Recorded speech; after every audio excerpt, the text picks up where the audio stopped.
don't think I've ever picked up an actual bottle of Woodford Reserve in my life. I always just have it, like, if I'm at the bar, particularly, it's in an old-fashioned. So, I'm excited to give this a try in a whiskey tasting format and just be able to, like, dig deeper and delve into the actual notes of this whiskey, do a little bit of research, and learn a little bit more about a whiskey that is fairly well known. So, hopefully you find this as interesting as I do.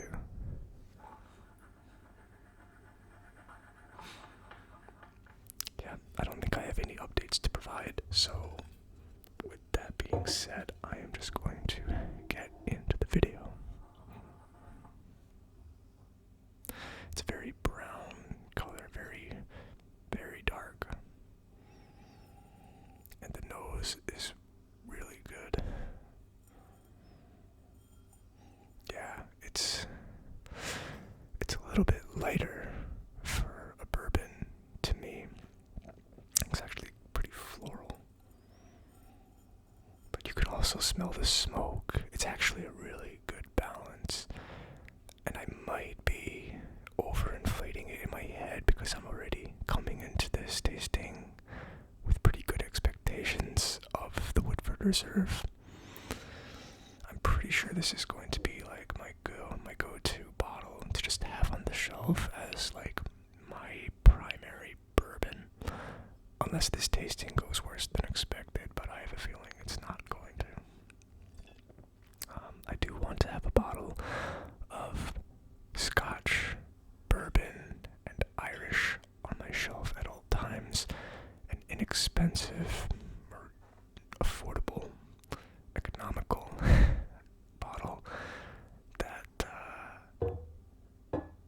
is very good and reliable, essentially, for me to use. And when I want to pair it with a dinner or just a nightcap or something, or if people visit and have whiskey to provide. Yeah, I'm a big fan of the nose. I think that it's a great balance of floral, sweet, and smoky and woodiness. Very typical bourbon, but a little bit more subtle and diverse compared to the average nose that I get on bourbons typically. Yeah, pretty good. Okay.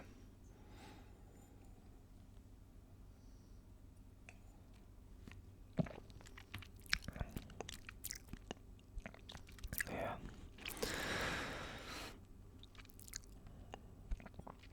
It actually tastes like a fairly complex palate. I'm definitely not going to be able to explain everything I'm getting right now off the bat. I think I might have to rely a little bit more on some research in terms of the notes to search for. But there's a lot going on, it feels like.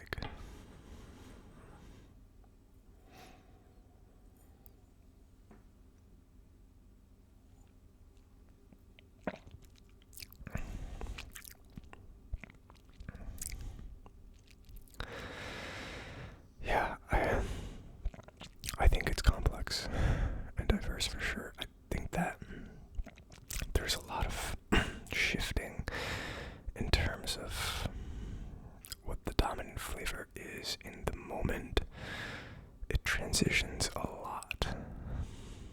Well, not a lot, just it transitions a few times. And I think it starts off pretty subtle. There's no crazy explosion or, oomph to it. Oomph at the beginning. And then I think it gradually gets a little bit stronger and smokier. as you go on.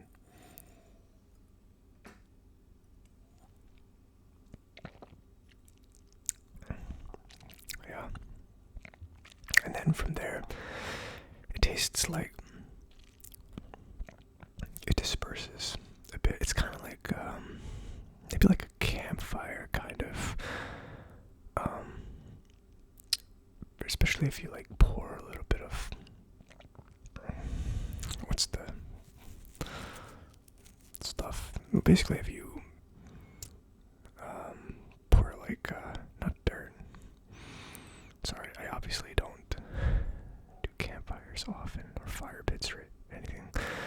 But when you add to it, basically, and it disperses the fire a bit, it kind of tastes like that when you hit the peak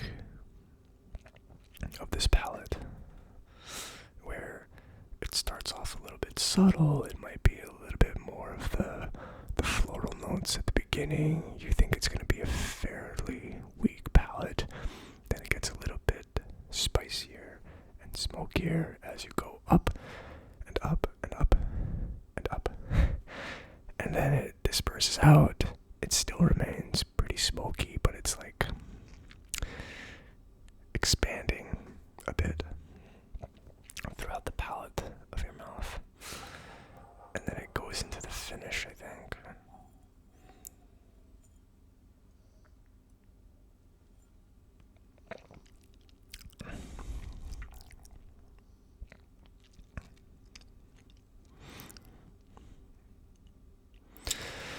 And it's probably a medium to long finish, where it's kind of just like a gradual descent down, right? So I guess for me, the palate experience is a bit like it goes up like a roller coaster, up and up and up, and then it disperses, and it's a very, very slow fall down in terms of all the different flavors, just hitting kind of like every corner of the mouth, maybe.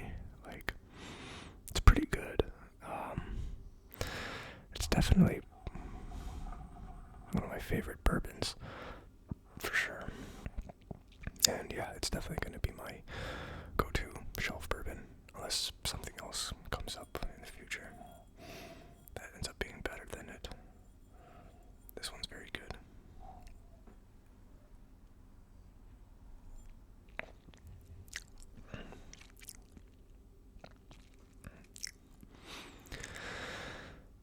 Yeah, nothing changed from that.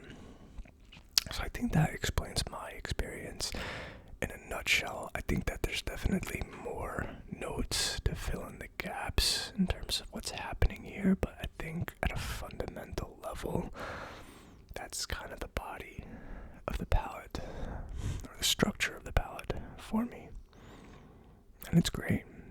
Like, I don't think I've had a lot of whiskeys that provide that kind of experience. And this is such a classic as well.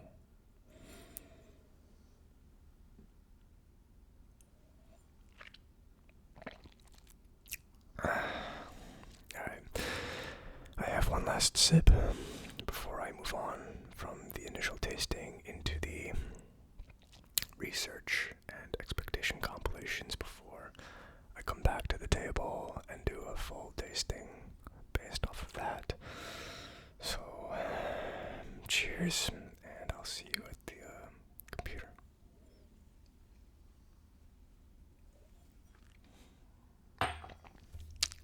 Okay, hi everybody. I am back at the table and now have some compilation expectations here. I'm just gonna move everything a little bit closer to the camera here. So yeah, as you can see, one second, I gotta make sure that this thing's actually in view.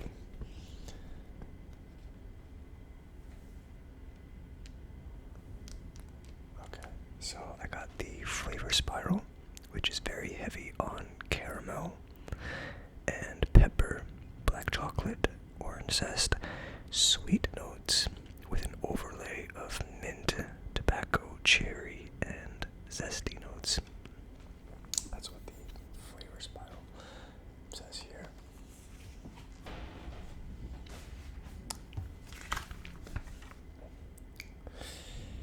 And here I have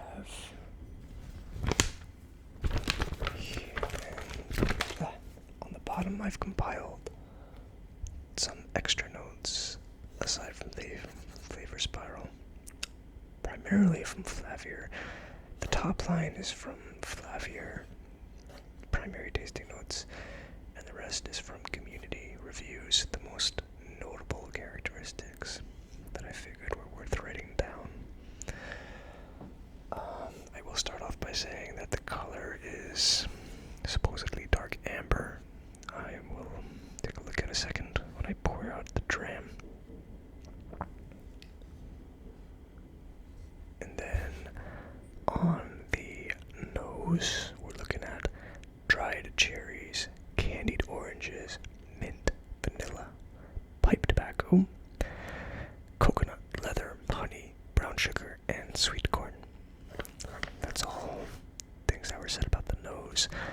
On the palate, rich and thick, volume, toffee, caramel, chocolate, basically the classics, baking spices, and orange zest, oakiness, char, mint, candied nuts, green apple, tangerine, gingerbread, banana. The finish is going to be creamy with a lingering warmth, some corn, some orange. It'll be smooth with a little bite at the end and not too long in length, short and medium. And then the last thing I figured was worth writing down here is actually something that somebody had said in their own comment, where they stated that this is not a very dark, spicy, sweet, rich type of bourbon. I guess that's kind of like the typical notes that you get. It's more bright and forward, light and sharp, and it seems to sit really well in mixed drinks. That tanginess helps it cut through the mix. So, a more bright kind of bourbon as opposed to a dark and spicy one. This one's more forward, light and sharp, so I kind of like that description of it. I'm not so sure if I agree with it yet. I do think it's a little bit lighter though. Just thinking back, it's been a while actually since my initial tasting, so just like the last video, I kind of forgot what I said in the initial tasting, which might be better. I'm not going to be influenced by that. I'll be more influenced by my compilation, and when I'm editing this, I'll see if my mind changed drastically or not between my initial tasting and this post-compilation. Alright, just gonna get set back up here. 2 grams.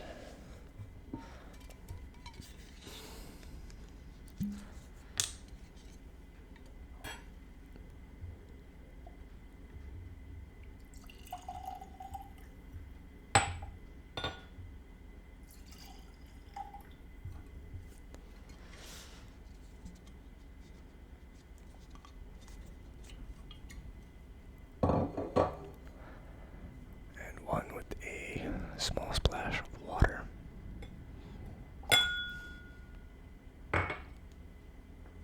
Hopefully that wasn't too much I just got in there.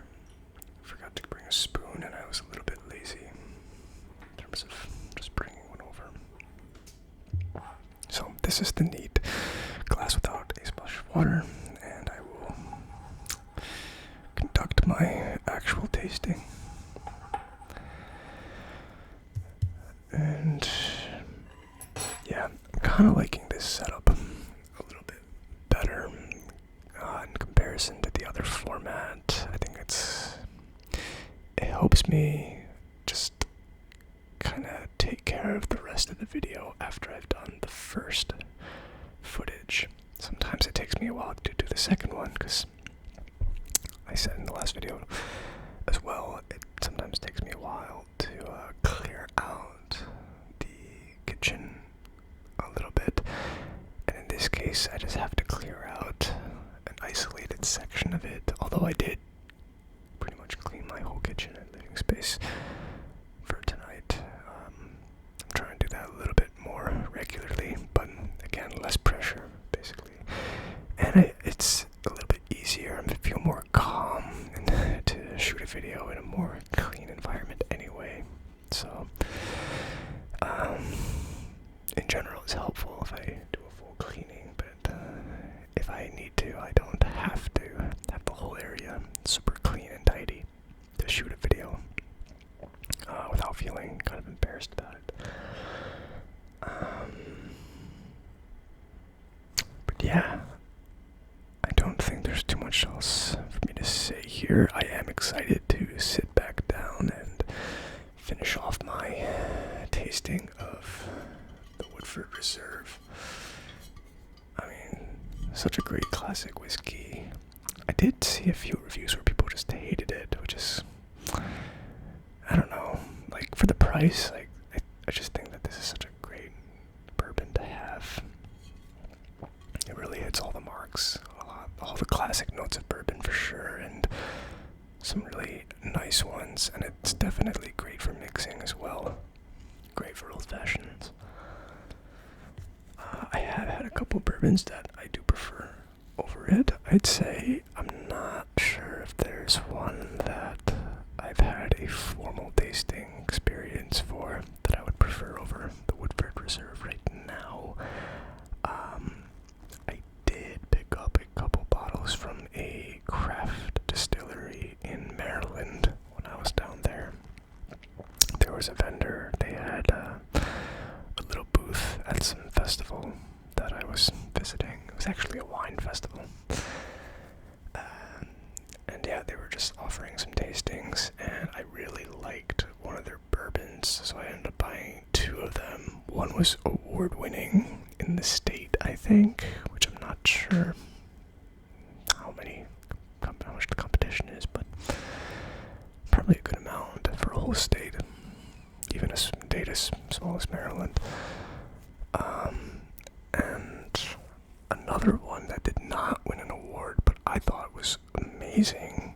It was very blended with rum notes. The people who run the distillery are Caribbean, and they do a lot of rum, so a lot of their whiskey has inspiration and blended notes with rum, basically. And this one bourbon that they have is so good. It's not like I'm super into rum, but there's something about that blend and the mixture between a bourbon and like a typical like fruity rum. It's really good. I haven't finished the bottle yet. I'm trying not to, because I do want to do a video on it. I haven't decided if I'll do a video with the bottles that I have, but eventually I'm going to make my way to that distillery for a tour, and maybe I'll do a video then. That might be a little bit better. But yeah, I'm kind of excited about that.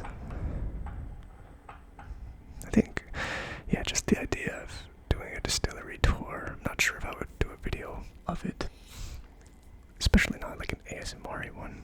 Maybe. I don't know. At least like just having some footage, and then I can always do a voiceover talking about my experience at a minimum would be pretty cool. If I can incorporate some actual documentary style, not documentary style, just video content on my experience at a distillery, I think that would be a nice touch to the channel. But I don't have any planned anytime soon, but who knows, things might change. I'm just happy to be putting out this content somewhat regularly. I still don't have a set schedule, which is a problem, but I'm getting there. Yeah, the nose is so good. It's very, it's a nice mixture of spice and fruity. And smoke. Like, I think a lot of the typical flavors that you expect to be the predominant flavor or scent in a whiskey, they're all really blended in to this one. It's a very good, balanced mixture of all of them. I think if you have a preference in one, this might not be your favorite whiskey. But if you like an all-rounded whiskey, particularly a bourbon whiskey, then this is kind of perfect. So yeah, definitely cherry notes. That's probably the dominant one on here, with an overlay of honey and caramel and toffee, brown sugar, and maple syrup, all that stuff, the typical notes, and vanilla. Maybe a little bit of zest. It's definitely not one of the stronger ones, though. For sure, smoke and woodiness I'm getting on the nose, too.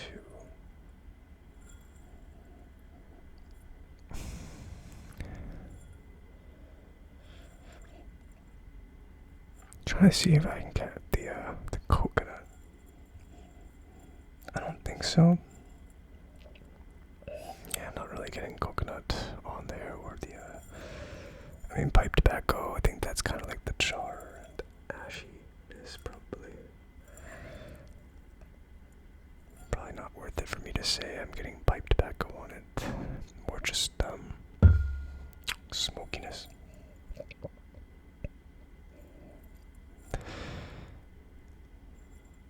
I guess a little bit of mint. And sweet corn. Yeah, I'll agree with sweet corn for sure.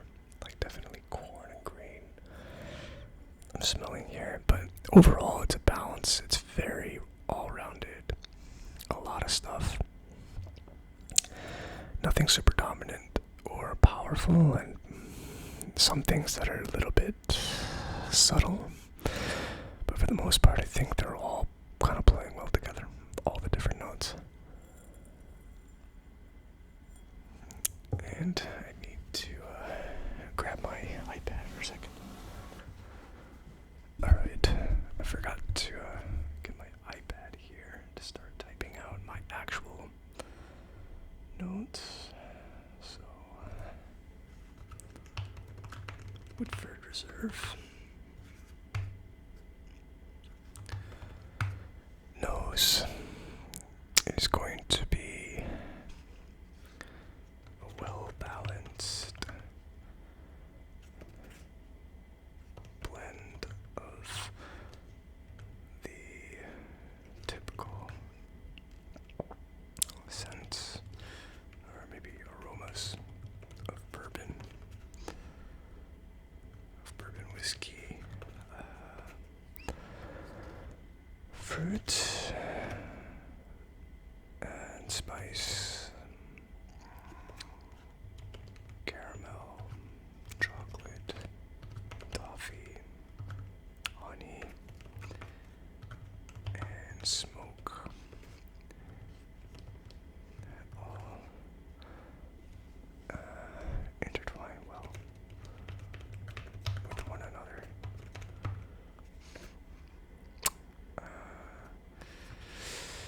Some notes of orange zest and sweet corn were in the background as well.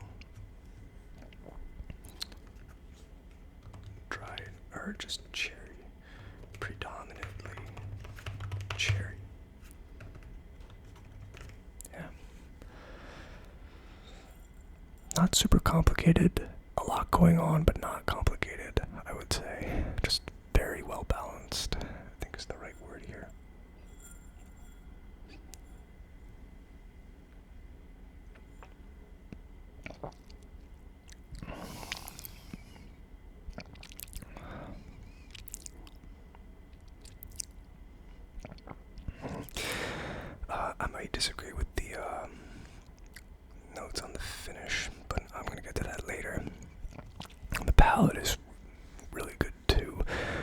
definitely starts well. It starts off with some heat. Yeah, a good amount of kick and spice at the beginning there. I probably would agree with the statement that it's rich and thick. I think it's a very full-bodied whiskey and palate here. Typical notes are definitely there. I gotta try it again to see if any of them are very dominant. Zest, I don't know if I was getting. Definitely woodiness, definitely char. Not so sure about mint. Fruitiness, yeah. Gingerbread and banana. Oh, let's see.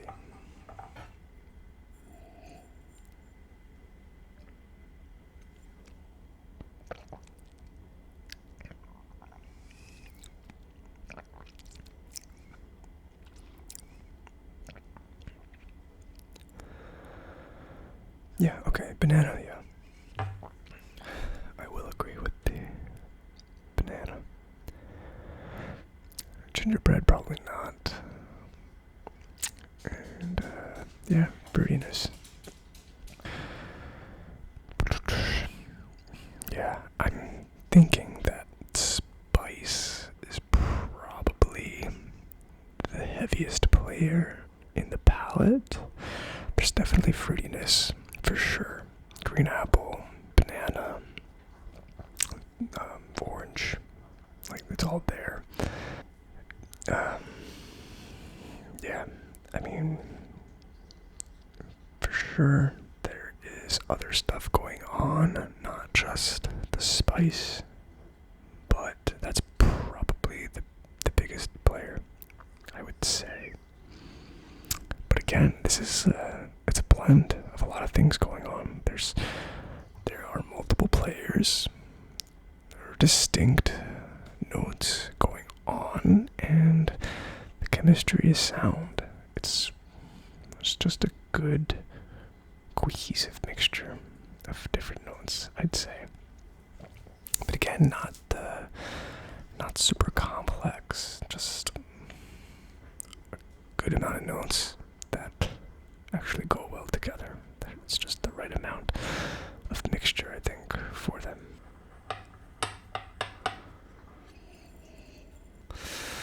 But aside from that, probably not too much else to say.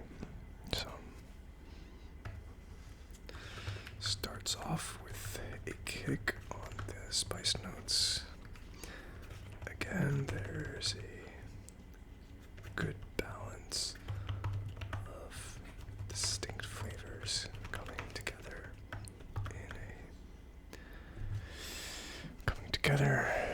to produce a pleasant mixture or a pleasant variety.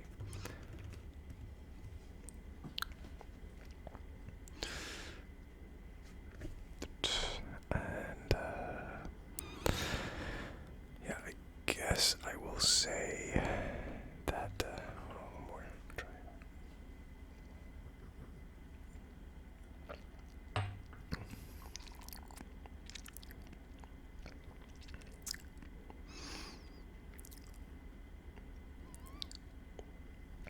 Okay, so I'm gonna say well, first off, the heavy hitter is black spice, especially at the front of the palate.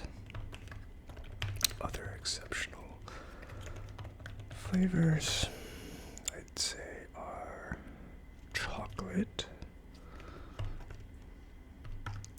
oak, char, apple, banana. I'd say berries too. Generally, if I get apple, then I'm also getting berries on there. And yeah, that's probably it, actually.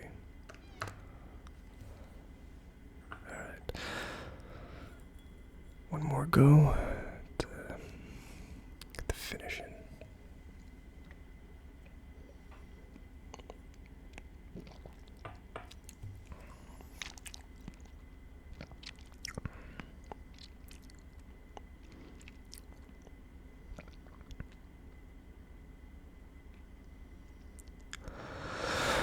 Yeah, sorry, that was a long pause because I was trying to really focus on the finish. And I'm gonna say it's medium long, kind of leaning towards long, but I'm gonna say medium long. I think that it does last a good amount of time. It takes a while for that heat to finally dissipate. And that's nice because it's not overly spicy or powerful. It's kind of just like there. It starts off pretty strong and then kind of fades into the background for the rest of the experience, basically. Definitely a nice touch for me. Not so sure about it being creamy. I think it's a full-bodied whiskey. It's definitely thick, but creamy. That makes me think it's like buttery or oily or something. And I don't think that is true. It definitely is warm, but I think most bourbons are warm for me. I don't know if it's worth writing that down. The corn definitely sticks. I'm not so sure about the zest either. And I don't think that the bite is really at the end. I think that the bite is actually at the start of the finish. I think that when I first drink it, the whiskey, the kick comes in, it starts off with heat and slowly dissipates, but there is a moment where that heat kind of comes back in, like it just kind of reminds you, like, here I am. And I think that that's the start of the palate. I think it kind of just makes one last burst and then starts fading away again. So I'm gonna say that the bite is at the start of the finish. First I'll say it's medium long. Heat comes back in to start the finish and fades through to the end.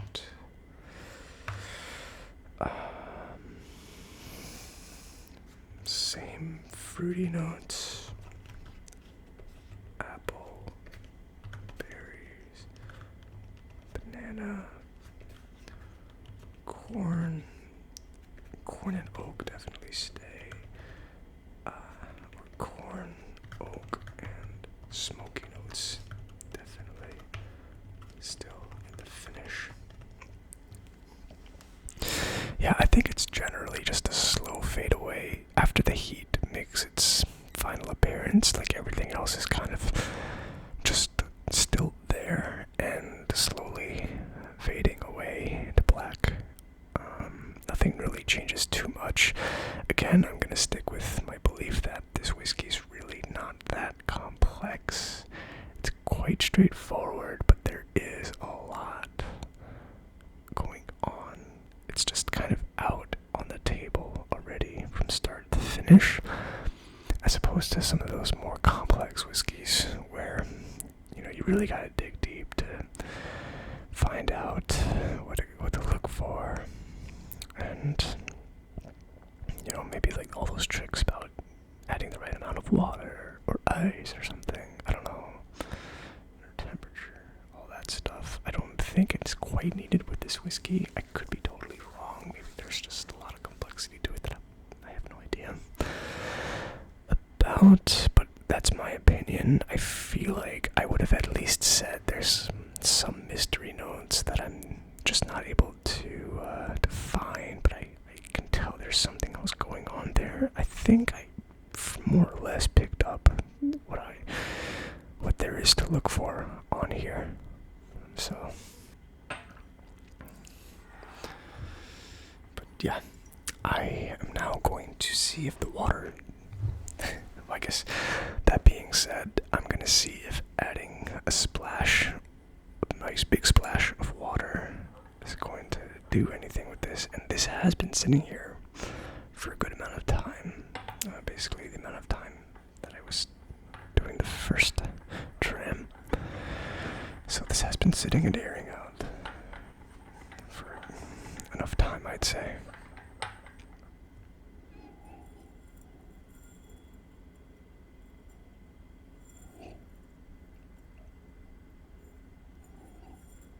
Yeah, I'd say the nose remains pretty much unchanged. Still a good amount of stuff happening. Still get the cherry. Still get all the typical stuff, basically. The corn. I'd say everything is still there. It doesn't even, like, smell diluted or anything. Yeah, it's all there. There is something very sweet on here. Maybe that's the candied oranges that the Flavia review was talking about. Yeah, but I probably would say fruitiness becomes a little bit more dominant on the nose, like the fruity flavors really coming out on here. So I guess I'll rate that with a splash of water, the nose becomes a bit sweeter. But aside from that, I think that there's not much to note.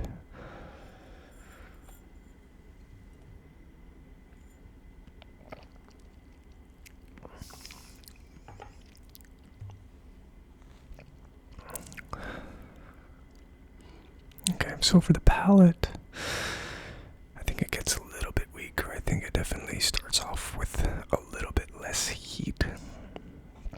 It might be a little bit more of a monotone. I don't know what the right word is. Like, it's a little bit less wavy in terms of the heat coming in and out. It's more kind of just there, but the heat's still there, so I don't even want to say that.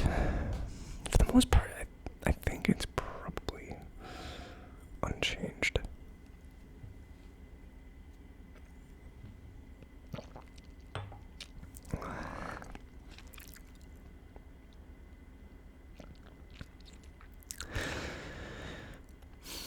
If anything, it makes the finish a little bit shorter, but I'm not gonna write that down. Nah, I mean, yeah, no, the finish is still going, actually. It's just a little bit weaker. Yeah. Nah, I'm not gonna say anything has changed, though.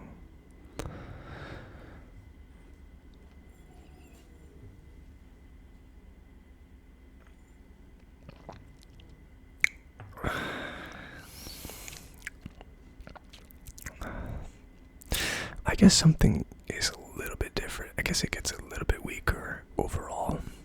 I would say that I do like that it became sweeter on the nose with the splash of water, but I think it did lessen the rest of the experience for me. I think that everything got a little bit too weak, and that might have been because I put too much water in it.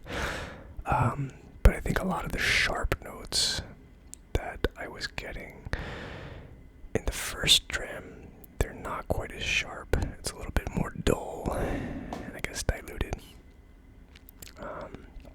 Kind of took away from that, and I think that added to the flair and just what I liked a lot about the Woodford Reserve. So I probably would avoid adding a splash of water in general to it, but it is a nice smell. I do like the nose.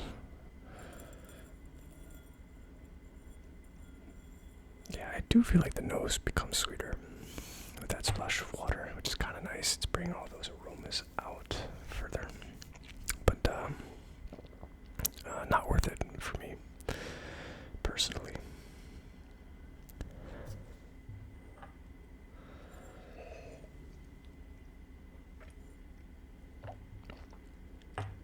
Alright. I've got like 2 more sips in me before I finish this off. And, yeah, next video is going to be the Ardbeg. No, was it the Ardbeg? Yeah, it was the Ardbeg bottle. The 10-year Ardbeg, I believe. Looking forward to that one. Obviously, I love Isla. I love smoky and peaty whiskeys for sure. But I do really like the Woodford Reserve as well. And I would always recommend having a bottle on hand, especially if you do like mixing and you like old-fashioned cocktails. This is a great one to use for it. That's the base.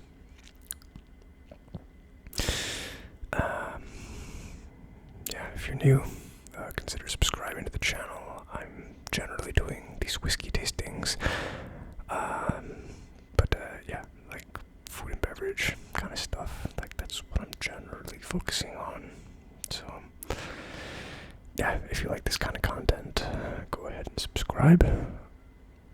Otherwise, thanks for stopping by, and to all my returning subscribers, thanks again for the support. Always appreciate the nice words in the comments. It's always nice to read.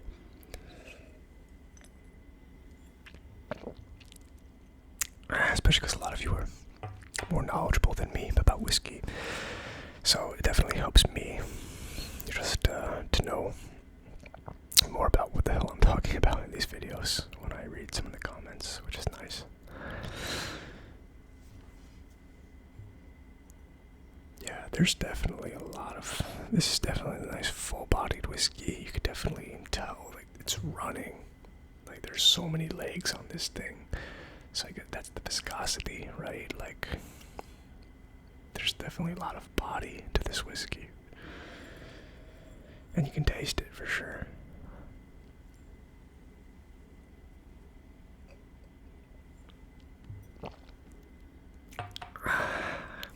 Okay.